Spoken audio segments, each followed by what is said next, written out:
This is going to be a discussion of how you can use onomatopoeia and anecdote to make your essay stand out, your persuasive essay stand out.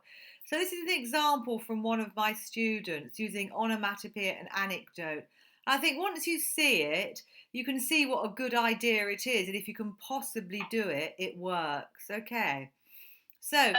so the question is, are should all children have pets? Wasn't it? Or should are pets essential for children as they grow up to teach them values?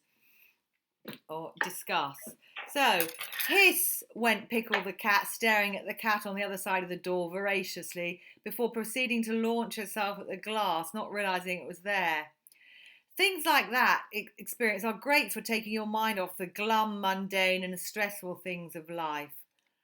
So that's really a fun start, isn't it, to an Yes. essay on are pets a good idea for children?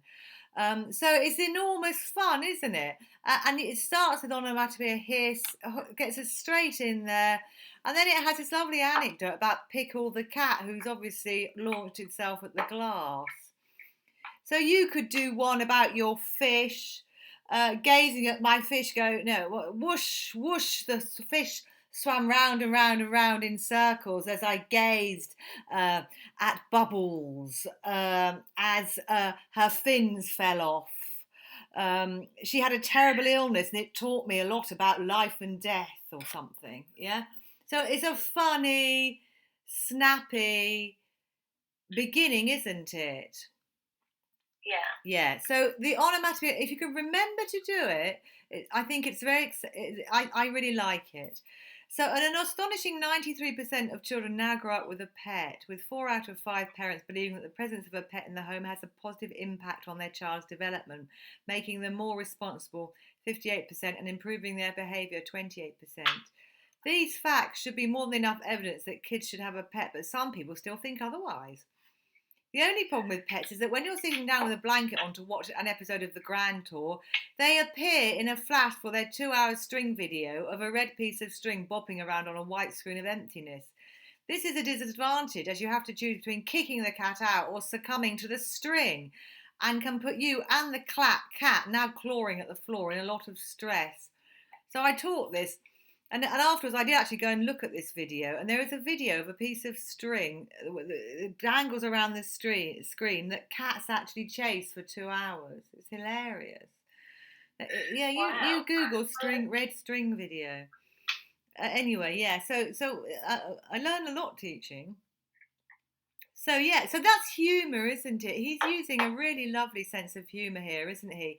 He's not really taking this question very seriously, is he? And another thing is, they're not very serious, these questions. Just have a bit of fun with them. Okay.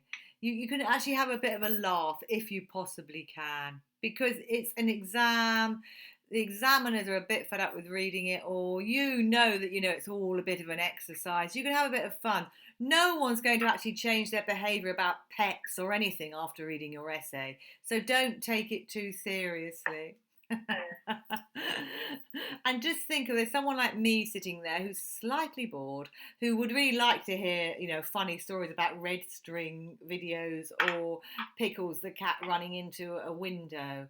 So yeah, just try and think of your audience is another top tip. These are human beings who are marking this stuff.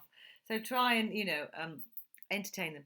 Firstly, more than 3/4 of parents believe that pet care is so important that it should be taught as part of the national curriculum. In fact, over half of the parents surveyed would also like their child to have a furry classmate, while 1 in 5 schools have pets such as rabbits, guinea pigs, and goldfish. So those are good points, aren't they?